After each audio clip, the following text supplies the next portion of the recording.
था, लेकिन मैंने एक छोटा सा आपको टुकड़ा सुनाया कि सार आलम साहब पर भी ये गुजरी है और उनसे उनके बारे में भी यही कहा गया था।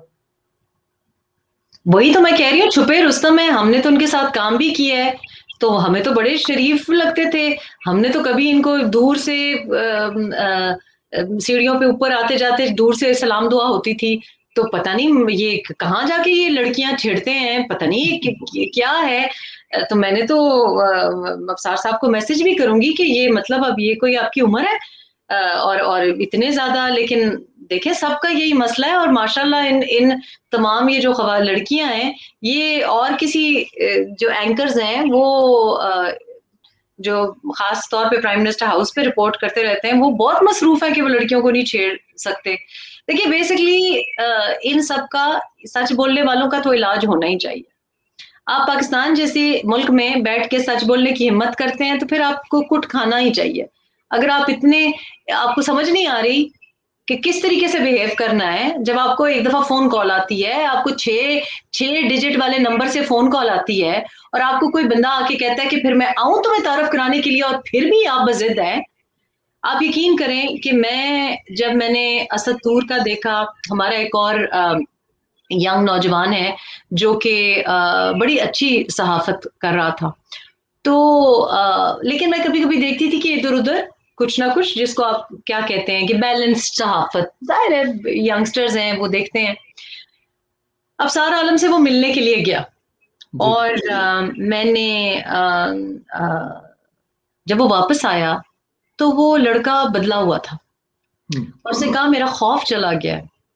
और वो आप सार आलम साहब को बिल्कुल नहीं जानता था, वो कोई पटवारी सहाफ़ी नहीं है, वो बिल्कुल मतलब नया नया सहाफत में आया, उसका कोई ताल्लुक किसी पार्टी से नहीं है, और वो को खास इतना कोई पीएमएलएन की टिल्ट का भी नहीं था।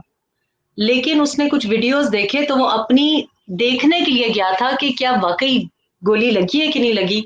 और जब वो वापस आया तो वो लड़का बिल्कुल बदला हुआ था। जिस तरह असद दूर ने व्लॉग्स किए हैं, उसी तरह इस लड़के ने एक दो आर्टिकल्स किए।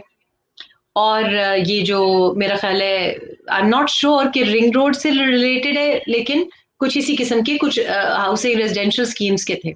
मैं सही तरह से पढ़ नहीं सकी क्योंकि मैं बाहर थी, तो उसने मुझ जब मैंने ट्वीट्स पे जो आपको नोटिफिकेशन आती है तो वो आई हुई थी, तो मैंने वो रीट्वीट या कोट ट्वीट नहीं की थी। तो जब मैंने वापस घर आई और मेरा सिग्नल ठीक हुआ, तो मैंने जब कोशिश की खोलने की कि मैं पढ़ के, अक्सर मुझे पता नहीं था लिखा क्या हुआ है, तो मैंने पढ़ा नहीं हुआ था आर्टिकल, तो मैंने जब पढ़ने की कोशिश की तो वो लिंक वहां से गायब था। फिर मैंने देखा तो उसकी मुझे एक दो मिस्ड कॉल्स भी थी। अब वो कॉल नहीं करता मुझको ऐसे, तो मुझे भी हैरत हुई कि इसने काफी मिस्ड कॉल्स दी हैं। मैंने वापस फोन करके उससे पूछा, उसने मुझे बताया कि इस तरह मुझे फोन कॉल्स आई हैं कि ये आप सीधे हो जाए, आप तमीज पकड़ लें। और मैंने यही समझा कि अब असतूर को भी मार पिट रही है, कोहनिया उसकी, अल्लाह खैर करे, कोई नर्व इंजरी हो जाए, कोई अगर वो उसको गन भी दिखाई है। और भी आपको पता है मतीउल्लाह जान साहब के साथ क्या हुआ है, माजी में भी हमारे पास ऐसी है, अहमद दुरानी साहब के साथ क्या हुआ है, उमर चीमा साहब के साथ बारहा ऐसा हुआ है, अबसार आलम साहब के साथ अभी एक इंसिडेंट हुआ है। और इस मुल्क में भी हम कोई महफूज नहीं है, इस मुल्क में भी हम महफूज नहीं बिल्कुल है। ऐसे, आज बिल्कुल तक ठीक। मैं किसी को नहीं बताती, किसी लड़का लड़की किसी को नहीं बताती कि मैं कहाँ रहती हूँ, मैं किसी को एक्सेस नहीं देती, इसलिए क्योंकि ऐसा हुआ है जहां हमें भी अपना एड्रेस बदलना पड़ा है, इसलिए क्योंकि सच बोलने की बड़ी आपको कीमत अदा करनी पड़ती है। आप देख रहे हैं कि कोर्ट्स में हमको यहाँ तक भी घसीटा जाता है, और वहां से फिर फाइलें भी इधर उधर गायब कर ली जाती हैं, वहां से हमारे बेचारे ब्यूरोक्रेट्स को भी ब्लैकमेल किया जाता है, उनको भी चुप रहना पड़ता है। तो मैंने इस लड़के को कहा कि छोड़ो, मेरा ख्याल है कि मेरा ख्याल है अनसेफ है, तुम छोड़ दो। तो उसने कहा कि मैम अब मैं नहीं छोड़ूंगा, अच्छा। पहले आप मुझे कहती थी और मैं एक दो दफा कभी कभी मैं मोहतात हो जाता था, लेकिन अब मैं नहीं छोड़ूंगा। उसने कहा अब मैं फाइट करूंगा। ये क्या बात हुई, हम कोई गलत काम नहीं कर रहे। मैंने कहा देखो बात ये है कि तुम लोग उस मुल्क में रहते हो। मैंने उसको कहा, मैंने कहा तुम कहीं महफूज मकाम पे चले जाओ, जाहिर है ये बच्चे हैं, अब नए नए सहाफत में आए हैं। तो मैंने और काफी लोगों से माजरत की, मैंने कहा मैं किसी को अब रीट्वीट नहीं करती, क्योंकि मैं मैं नहीं चाहती कि किसी का भी कोई, मैं तो सिद्के दिल से नेकनियती से लोगों को प्रमोट करने के लिए करती हूँ। अब उसमें मैं ये तो नहीं चाहती कि लोगों का बिजनेस तबाह हो जाए। आप देखें आपके व्हाट्सएप के साथ क्या हुआ, आपके बिजनेस अकाउंट के साथ क्या हुआ, आपकी बिजनेस खत्म हो गई। और इसी तरह से अमेरिका में एक साहब बैठे हैं, उनको 1-2 दफा मैंने इंटरव्यू दिया, उनके फेसबुक बंद हो गए। तो मैंने उसको कहा कि मेरा ख्याल है तुम चुप करके बैठ जाओ थोड़े अरसे के लिए और कहीं इधर उधर चला जाओ। तो उसने मुझे कहा कि मैं इनकी तरह नहीं हूं, मैं कोई बुज़दिल इंसान नहीं हूं, मैंने ठान ली है।